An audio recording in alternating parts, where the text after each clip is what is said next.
Hello everyone. तो कैसे हैं आप सब। आई होप कि आप लोग बहुत अच्छे होंगे। तो बच्चों, आज हम बताने बताने जो जा रहे हैं काव्य सौंदर्य के तत्व। ठीक है, काव्य सौंदर्य के तत्व बताने जा रहे हैं। ठीक है, तो यहाँ पर आप देख रहे होंगे जितने भी कक्षा 10 के बच्चे हैं, वहाँ हिंदी बोर्ड एग्ज़ाम उनका आने वाला है। ठीक है, 24 को उनका हिंदी है। तो इसी के साथ हम उनकी तैयारी कराने जा रहे हैं। ठीक है, तो अगर आप कक्षा 10 से हैं तो वीडियो के अंत तक बने रहें।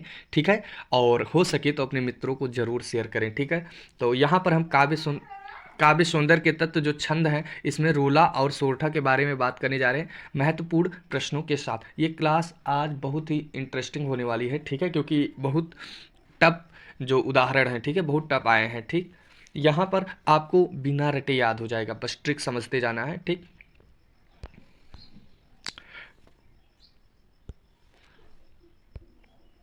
तो पहला क्वेश्चन है आज का छंद। ठीक है, छंद क्या होता है।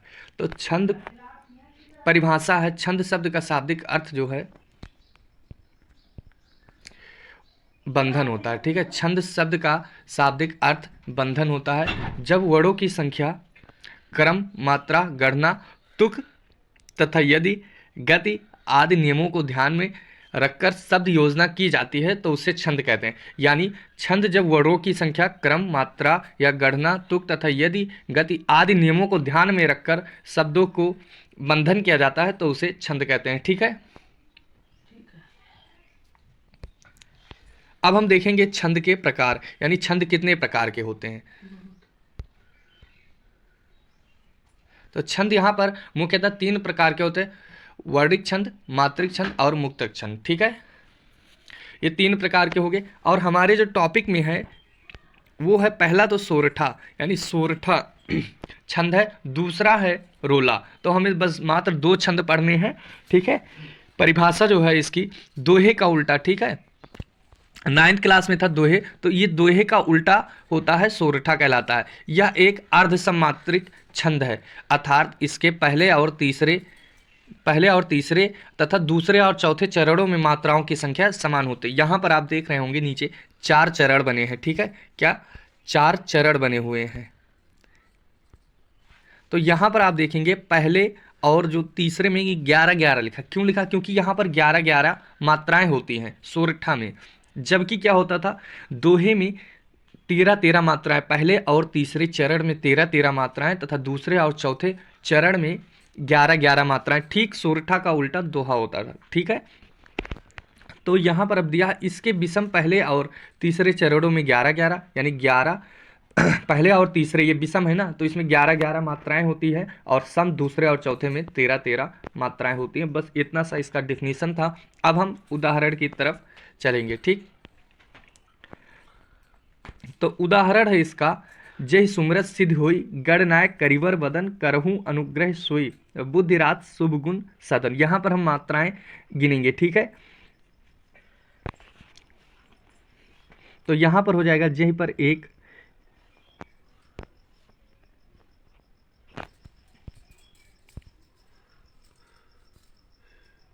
यहाँ पर जे पर एक एक मात्रा होगा, ही पर जहाँ पर आधे आधे मात्रे लगेंगे, छोटा मात्रा वहाँ पर 1 होगा। ठीक है, फिर आ गया सुमिरत, यहाँ पर भी 1 होगा। और मी पर, माँ पर देखिए छोटी ई की मात्रा लगा है, इसलिए यहाँ पर भी 1 होगा। ठीक है, रा पर कोई मात्रा नहीं इसलिए 1, ता पर कोई मात्रा नहीं इसलिए 1, और सा पर देखेंगे तो यहाँ पर क्या है, बड़ी की मात्रा लगी। ठीक है, तो यहाँ पर हो जाएगा 2, और धी पर 1 मात्रा लगी है। होई, यहाँ पर भी देखेंगे छोटा मात्रा लगा इसलिए 1 होगा, और यहाँ पर होई पर जो बड़ी लिखा है ये बड़ी ना होके छोटी ही होगा। ठीक है, अब यहाँ पर मात्राएं गिनेंगे, 1 2 3 4 5 6 7 8 9 और 10 11। ठीक है, तो पहले चरण में कितने, 11 हो गए। ठीक उसी प्रकार इसमें हो जाएगा 1 2, और यहाँ पर हो जाएगा 2, यानी 3 मात्राएं, 4 1 5 6 7 8 9 10 11 12। ठीक है, 1 2 3 4 5 6 7 8 9 10 11 12 13। ठीक, तो यहाँ पर हो गया, दूसरे चरण में 13 हो गया। ठीक इसी प्रकार से आप तीसरे चरण में गिनेंगे तो 11 होगा, और चौथे में 13। ठीक है, तो ये रहा इसका उदाहरण। ठीक है, जय सुमरत सिद्धि होई, गणनायक करिबर बदन, करहूँ अनुग्रह सोई, बुद्धि रास शुभगुण सदन। ये छोटा सा इसका उदाहरण था। अब हम चलेंगे रोला की तरफ, यानी रोला छंद क्या है उसकी परिभाषा देखेंगे, ठीक है। तो रोला एक सममात्रिक छंद है। क्या है रोला? एक सममात्रिक छंद है। इसके प्रत्येक चरण में मात्राओं की संख्या समान रहती है। इसके प्रत्येक चरण में 24 मात्राएं होती हैं, ठीक है। यहाँ पर अगर प्रत्येक चरण में बात करेंगे तो 24 होगा, ठीक है। और अगर रोला छंद में कितनी मात्राएं होंगी तो वो हो जाएगा 96, ठीक है। तो यहाँ पर एक उदाहरण है, जीती जाती हुई जिन्होंने भारत बाजी, निजबल से बलमेट, विधर्मी मुगल कुराजी, जिनके आगे ठहर सके जंगी न जहाजी, है ये वही प्रसिद्ध छत्रपति भूप शिवाजी। तो यहाँ पर शिवाजी के बारे में कुछ लाइन है और ये उदाहरण है, इसमें मात्राएं गिन लीजिए। यहाँ पर जो ऐसे बना होता है इसे 2 मात्राएं कहा जाता है और जो सिंगल बना है इसे 1 मात्राएं, ठीक है। तो यहाँ पर देखेंगे 2-2 मात्राएं लगी हैं, यहाँ पर भी 2-2 मात्राएं लगी, क्योंकि बड़ा बड़ा, यानी अगर बड़ा की मात्रा रहेगी तो वहाँ पर ये लगेगा 2 का मात्रा, ठीक है। यहाँ पर देखेंगे छोटा ऊ की मात्रा इसलिए 1, बड़ी है इसलिए 2, ठीक है। यहाँ पर छोटा ई की मात्रा है इसलिए 1, यहाँ पर हो पर बड़ा की मात्रा है, ने पर बड़े ए की मात्रा है, भा पर बड़ा आ का मात्रा है, रा पर एक कोई मात्रा नहीं इसलिए 1 हो जाए, ता पर कोई मात्रा नहीं इसलिए 1, बा पर क्या है बा पर भी 2 मात्रा है क्योंकि बड़ा का लगा है, जी पर भी बड़ी का मात्रा। तो यानी ये टोटल अगर हम ऐड करेंगे, आप जोड़ लीजिएगा, तो यहाँ पर प्रत्येक चरण में जो होते हैं वो 24-24 मात्राएं होती है, उससे कम हो ही नहीं सकती, ठीक है। 24-24-24-24। अब समझेंगे परिभाषा। यह एक सममात्रिक, यानी ये इसमें जितने भी मात्रा हैं वो समान होते हैं, ठीक है। अर्थात इसके प्रत्येक चरण में मात्राओं की संख्या क्या होती है? समान होती है। इसके प्रत्येक चरण में 24 मात्राएं होती हैं। सबसे जिसकी परिभाषा छोटी है, बस आप इतना समझिएगा, जिसकी परिभाषा छोटी है उसका उदाहरण लॉन्ग होगा, ठीक है। और जिसकी परिभाषा थोड़ी सी बड़ी है उसका उदाहरण जो है वो छोटा होता है, ठीक। इसमें देखिए आप, यहाँ पर छोटे छोटे चरणों में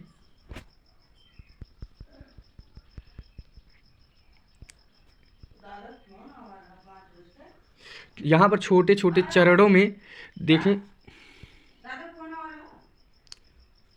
यहाँ पर छोटे छोटे चरणों में दिया है 4, ठीक है। 4 चरण है और छोटे छोटे, इसलिए ये हो जाएगा सोरठा, ठीक है। ये सोरठा का उदाहरण था, ठीक है। और जहाँ पर लॉन्ग आएंगे, ठीक, इधर देखेंगे,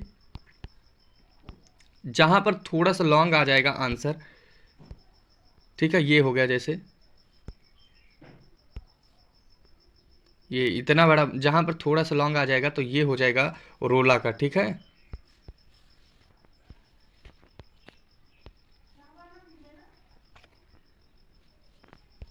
कोई दिक्कत नो। अब हम समझेंगे जैसे प्रश्न आते थे वो किस प्रकार के प्रश्न रहते हैं, 1-1 नंबर वाले। तो आज का जो पहला प्रश्न है हमारा वो है 4 चरणों में समान मात्रा वाले छंद, ठीक है। प्रश्न कह रहा है 4 चरणों में समान मात्रा वाले, यहाँ पर छंद लिखा, ये हो जाएगा छंद, ठीक है। क्योंकि टॉपिक है हमारा छंद, तो छंद क्या होगा? छंद को क्या कहते हैं?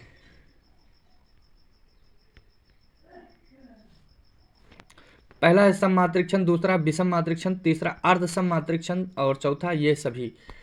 तो यहाँ पर अगर 4 चरण है और समान मात्रा है तो यहाँ पर कोई डाउट नहीं होना चाहिए, ये हो जाएगा हमारा सममात्रिक छंद, ठीक है। पहले प्रश्न का आंसर हो गया। चलते हैं दूसरे क्वेश्चन की तरफ। सोरठा छंद में कितने चरण होते हैं?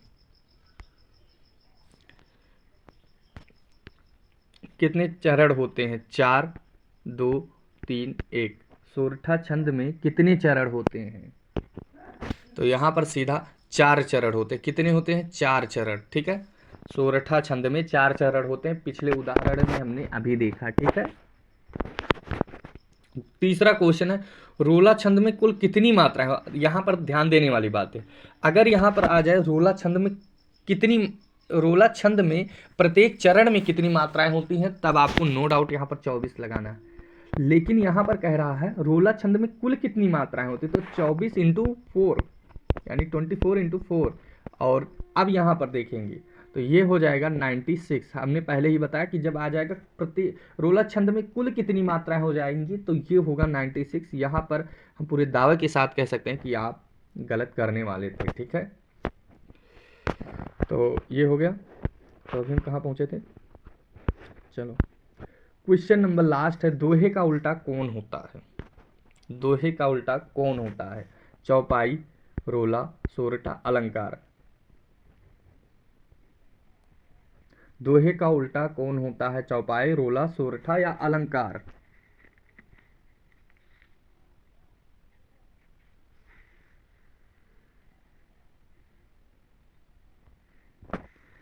तो पीछे अभी हम थोड़ी सी कम से कम 2 मिनट पहले बताए हैं और लगता है भूल गए होंगे। तो दोहे का जो उल्टा होता है वो सोरठा होता है, और बस इसी पर कर देना है सोरठा।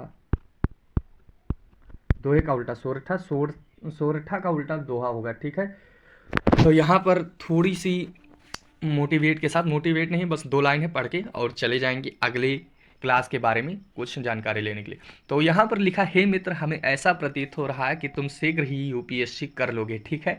तो ये हमने अपने एक स्पेशल फ्रेंड के लिए रखा था, तो ये आपके लिए भी है कि तुम्हें हाई स्कूल में इतना मेहनत करना है कि कोई देखे तो तुम्हें कुछ ऐसी लाइन से बात करें, ठीक है। हे मित्र, हमें ऐसा प्रतीत हो रहा है कि तुम शीघ्र ही यूपीएससी क्रैक करने वाले हो, ठीक है। तो ये लाइन इतना पढ़ो कि दूसरे के मुख से ये लाइन निकले आपके लिए, ठीक। तो अब ये क्या है, यहाँ पर दोबारा एक थंबनेल आया। तो यहाँ पर अब जो इस टॉपिक का काव्य सुंदर के जो तत्व का तीसरा नंबर टॉपिक है, ये है रस, ठीक है। क्या है? रस। अब रस क्या है? गन्ने का रस नहीं, यहाँ पर रस कुछ अलग बात हो रही है, तो उसे हम डिटेल में समझेंगे अगले वीडियो में, ठीक है। उसके बाद हम क्या करने वाले हैं, रस के इस थंबनेल के बाद हम पूरी के पूरा काव्य सुंदर के तत्व यानी रस, अलंकार तथा छंद तीनों को वन शॉट वीडियो में लाएंगे। और आप यहाँ पर देख रहे होंगे कि महत्वपूर्ण प्रश्नों के साथ हमारी सारी क्लास रहती हैं, ठीक है। और बिना रटी चुटकियों में आप अगर करना चाहेंगे तो हो जाएगा, ठीक। तो जो यहाँ तक वीडियो के अंत तक बने रहे उनको रियली थैंक्स यू, धन्यवाद। और अब करना है, अगर अभी भी बीच में हमने कहीं लाइक कमेंट के लिए नहीं कहा तो अब करना है आपको लाइक कमेंट। अगर जो डाउट है बस वही कमेंट करना, कोई और फालतू बात नहीं, ठीक। तीसरा है, चैनल को अगर नए हैं तो सब्सक्राइब और शेयर दिस, इसे हमने पहले ही कहा था, शेयर कर दीजिए, ठीक है। धन्यवाद।